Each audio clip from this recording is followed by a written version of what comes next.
Ryan Karasek, thank you for joining us on Let's Have a Snack.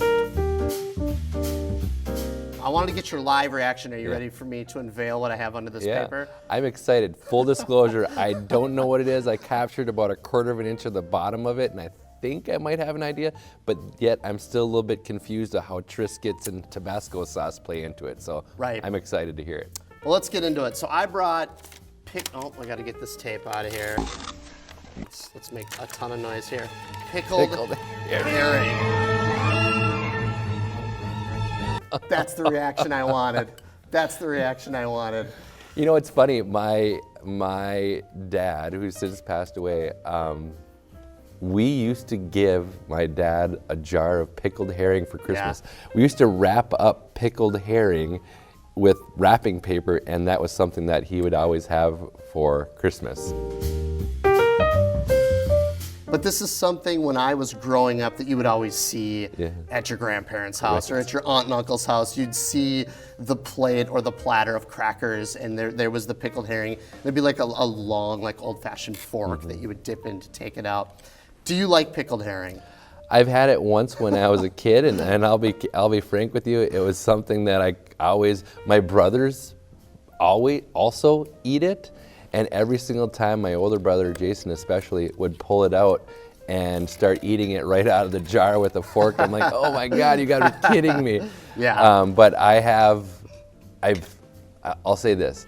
It's one of those things that I haven't had since I was probably really, really young. You know, I never liked potato salad my entire life until I don't remember if I accidentally had it or had to have it because I was really hungry one time. Like, hey, you know what? This is okay. And now I eat it all the time. And coleslaw is another thing. So there's things like that I haven't experienced in a long, long time that maybe I like, but I just don't know. Well, can I interest you in some pickled herring? If you want to pass, that's totally fine. I am a trooper, and I will take it. I will channel my inner Jim Karasek, and I will take it down. You're a team player, so for sanitary reasons, I'll have you grab your own cracker. Do you like hot sauce? Are you a hot sauce guy? Do you like spicy food? No shame if you don't like the hot sauce. You want to know what? I have a feeling that the hot sauce may help take away the taste. Perfect. So I'm all about having the hot sauce. So this is how I roll. And again, so this is something that I buy maybe 2 or 3 times a year out of a nostalgic obligation. Yeah. You know what I mean? I had some facts on the paper that I threw away, but so I just looked up the history of this before we dive in real quick. This goes back to medieval times. It was the easy and cheap way for them to pack fish in jars and to transfer them from town to town. Obviously, this goes back to Europe, right? A lot of our ancestors came from Europe, like your grandparents and their grandparents, and it just goes back to your ancestors. It's very European, and I feel it's also very Minnesotan, for lack of better words. But anyways, we'll skip the history lesson for now. Let me hook you up here. Let's get you some. All right, I'm gonna put that on there for you. Perfect. Oop, we dropped an onion. That's all right. I'm gonna do a little dab of hot sauce. All right. Get that there. Well, cheers. Thank you. Thanks for being a good sport. So Ryan, thanks for being such a good sport on the pickled herring, and this kind of ties into a conversation we're going to have in just a couple minutes, but that's why we started with me, because I wanted to wait on what you brought, because that's very specific to what we're talking about today. Tell me about, is it bubbler? Is that bubbler. What this is? Delicious. Yes. It's fantastic. Tell me about this. I get excited about it, and it's like one of the first things that I do now is get up in the morning like any other person would get up in the morning and have a cup of coffee. Right. I get up in the morning and have a bubbler. And believe me, I start to get a little anxious when I see my supply of bubbler at home running low, and I limit myself to 2 a day. It's just a sparkling water. It has, vitamins in it and that.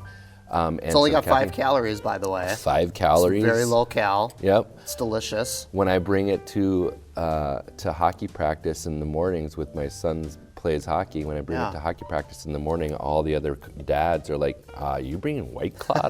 It's a little early for White Claw. Because it does look like a White Claw, It does kind of look like a White Claw. Yeah.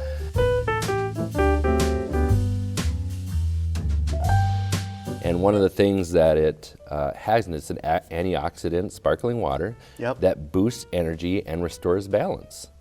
I love that. And one thing that I think of about it, as far as restoring balance, is something that I wanted to talk about. The one thing that always brings calm to me and gives me, a sense of peace when I can relax and go fishing. Yeah. I love fishing. Growing up in northern Minnesota, that's something that my father instilled in my brothers and I for ever since I can remember. Yeah, your entire life. My whole life. Your ever entire since life, my memory is, I can recall different moments in time of going fishing, and it's something that has just always brought me peace.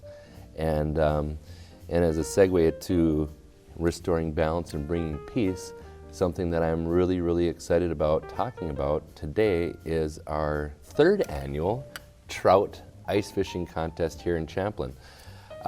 Coming up here on February 12th. Every year when I walk into Parks and Rec and get ready to start planning it, I always walk in there, I'm like, I feel like this is Christmas morning, and I get excited about planning it. And the irony is I still have yet to drop a line in the water to actually fish for it, fish in there. You're the master of ceremony. You're so busy you don't have time to throw the line in. True. And I want to make sure, really what it boils down to is I want to make sure everybody's having a good time. I want to make sure that the event is a success, and I want to make sure that as long as people have a good time, as long as it's a success, as long as people are catching fish, as long as kids are out there enjoying it and making memories, then it will live on.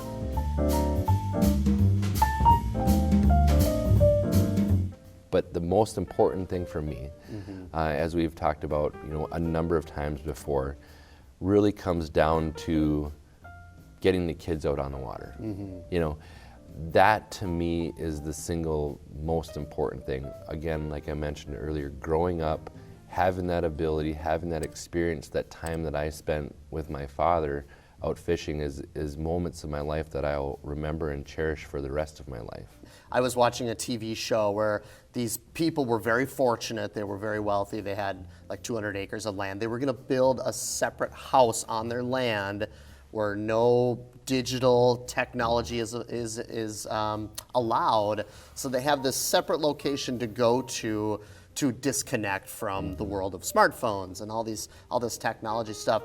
Now, obviously, not all of us are that fortunate where we can have 200 acres, where we have a separate little house to go and have a detox.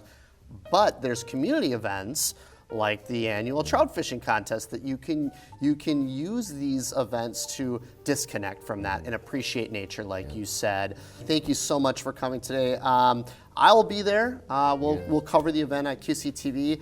It's a win-win. Again, if registration is closed, fear not. Hopefully, most likely, there'll be another opportunity next year. It's an affordable entry fee.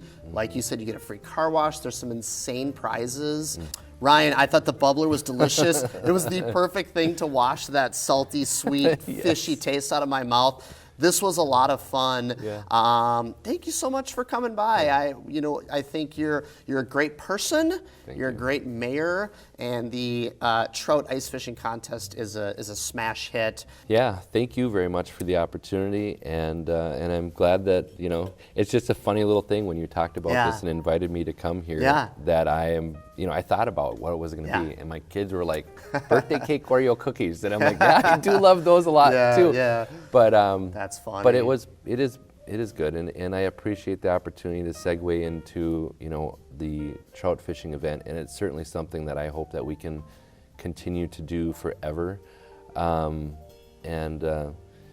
this opportunity to talk with you here today, it was really enlightening. It brought back a lot of great memories for me, and I'm certainly grateful for the opportunity to be here, as I am always grateful for the opportunity to be the mayor for the residents of Champlin. Thank you, Ryan. This is going to go live in the QCTV fridge now for the next 4 years. So, all right, thanks again. Appreciate it. Thank you.